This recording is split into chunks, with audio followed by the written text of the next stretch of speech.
지금도 왕이 존재하는 나라들. 안녕하세요. 오늘은 전 세계에서 아직도 왕이 존재하는 나라들에 대해 이야기해 보려 합니다. 군주제는 역사 속 이야기로만 느껴질 수 있지만 2025년 현재에도 약 40여 개국이 군주제를 유지하고 있습니다. 그렇다면 이들 나라에서 왕은 실제로 어떤 권력을 갖고 있을까요? 그리고 어떤 역사적 배경을 통해 왕정이 오늘날까지 유지되고 있을까요? 입헌군주제와 전제군주제. 먼저 현대군주제는 크게 두 가지로 나눌 수 있습니다. 첫 번째, 입헌군주제. 입헌군주제 국가에서 왕은 상징적 존재이고 실질적인 정치는 총리나 의회가 수행합니다. 대표 국가는 영국, 일본, 스웨덴, 태국, 요르단, 바레인 등입니다. 두 번째, 전제군주제. 전제군주제 국가에서는 왕이 정치와 행정 전반에 실권을 행사합니다. 대표 국가는 사우디아라비아, 오만, 브루나이, 에스와티니 등입니다. 주요 군주국을 소개하겠습니다. 영국 찰스 3세. 영국의 군주는 현재 찰스 3세입니다. 영국은 대표적인 입헌 군주국으로 왕은 국가의 얼굴이자 전통의 상징입니다. 의회 중심의 정치 체제를 유지하며 왕은 정치에 직접 개입하지 않습니다. 찰스 3세는 역대 가장 오랫동안 왕위를 기다린 왕입니다. 즉위 전까지 무려 70년 동안 왕세자였습니다. 이례적인 사실 중 하나로 영국의 국왕은 여권이 없습니다. 영국 여권은 국왕의 이름으로 발급되는 문서이기 때문에 국왕 본인은 여권이 필요 없기 때문입니다. 왕실의 콕이라는 반려견 사랑은 특별합니다. 엘리자베스 2세 여왕의 시절부터 영국 왕실은 콕이 견종을 사랑한 것으로 유명합니다. 흥미로운 점은 영국 왕이 영국 본토뿐 아니라 캐나다, 호주, 뉴질랜드 등 13개국의 왕이라는 점입니다. 현재 영국 국왕을 자국 군주로 인정하는 나라를 열거하면 영국 외에 북미에는 캐나다, 중미에는 자메이카, 바하마, 그레나다, 세인트루시아, 세인트 빈센트 그레나딘, 세인트 키츠 네비스, 앤티카 바부다, 벨리즈 등이 있습니다. 오세아니아에도 6개국이 있는데 호주, 뉴질랜드, 파푸아뉴기니, 솔로몬 제도, 투발루 등입니다. 이런 국가들을 영연방이라고 부릅니다. 일본 나루히토 천황. 일본의 왕은 천황 또는 덴노라고 불리며 세계에서 가장 오랜 역사를 가진 왕조입니다. 일본 왕실은 기원전 660년 진무 천황부터 시작되었다고 전해집니다. 현 나루히토 천황은 2019년 아키히토 전 천황으로부터 제위를 물려받았습니다. 천황이라는 용어는 오직 일본만 사용하며 전 세계 어디에서도 이 같은 명칭이 없습니다.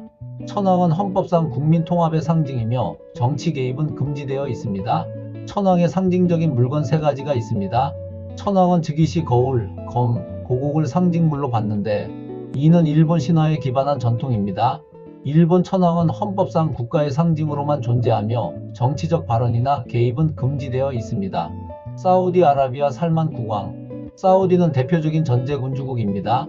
현재 왕은 살만 빈 압두라지즈 알 사우드이고 실권자는 그의 아들 무함마드 빈 살만 왕세자입니다.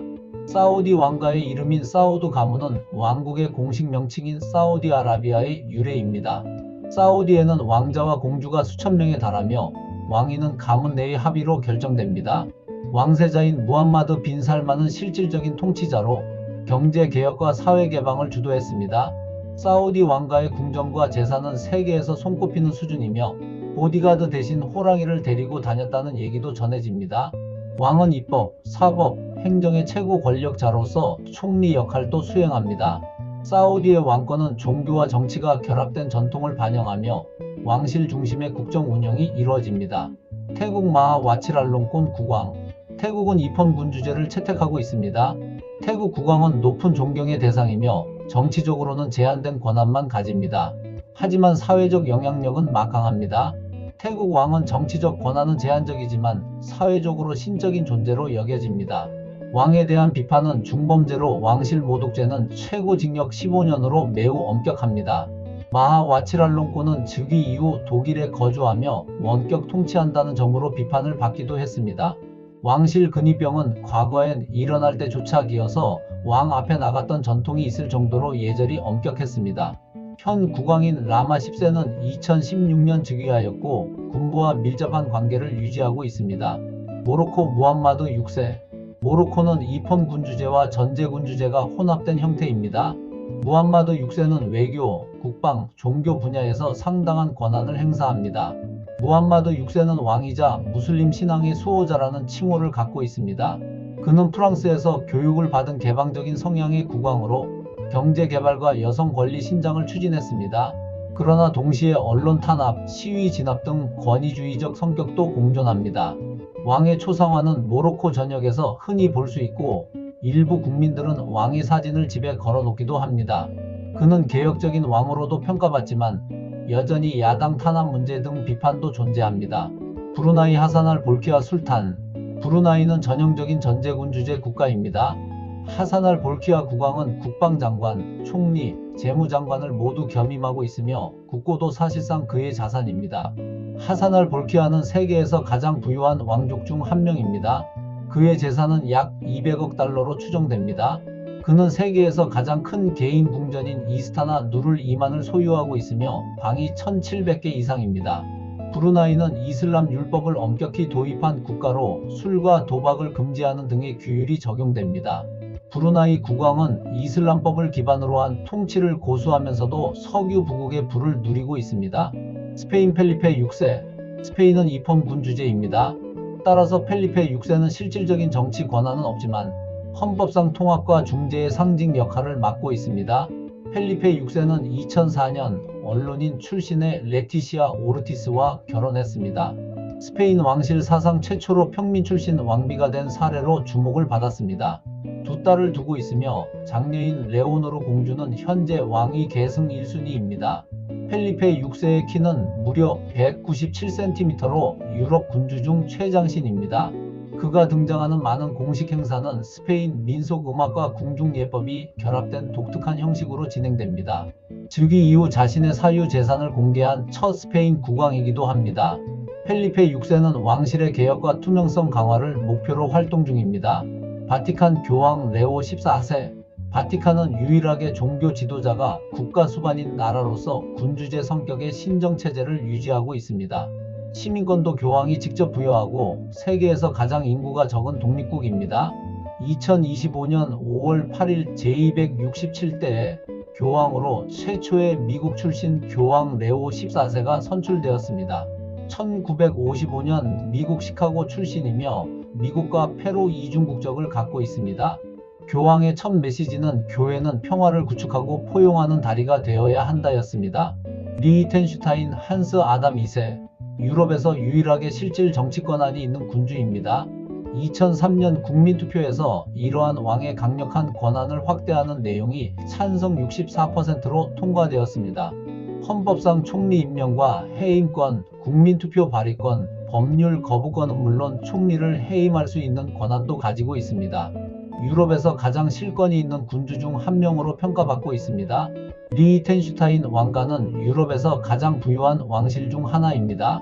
자산은 약 40억 달러 이상으로 알려져 있습니다. 리히텐슈타인은 스위스와 밀접한 정치 경제 관계를 유지하면서도 중립국으로서 독립성을 지켜오고 있습니다. 왕이 있는 북유럽 3국입니다. 덴마크의 프레데릭 10세, 스웨덴의 칼 구스타프 16세, 노르웨이의 하랄 5세는 전형적인 입헌 군주국의 왕입니다. 왕은 국정에 전혀 개입하지 않으며 국민과 가까운 존재로 자리 잡고 있습니다. 국민적 신뢰와 전통 유지라는 상징적 역할을 합니다. 특히 노르웨이 국왕 하랄 5세는 일반인 여성과의 결혼을 강행해 큰 화제를 모았습니다. 당시 왕가의 전통을 깨뜨린 상징적 사건이었습니다. 왜 아직도 군주제를 유지할까요? 위에서 군주제를 유지하는 나라들을 살펴보았는데요. 군주제를 유지하는 이유와 그 장점에 대해 설명드리겠습니다. 첫째, 국가 정체성 유지.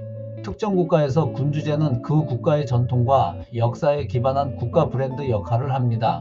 둘째, 관광 수익. 영국 버킹엄궁, 일본 왕궁은 관광객 방문 등으로 연간 수천억 원 규모의 관광 수입을 올리고 있습니다. 셋째, 정치 안정 기여.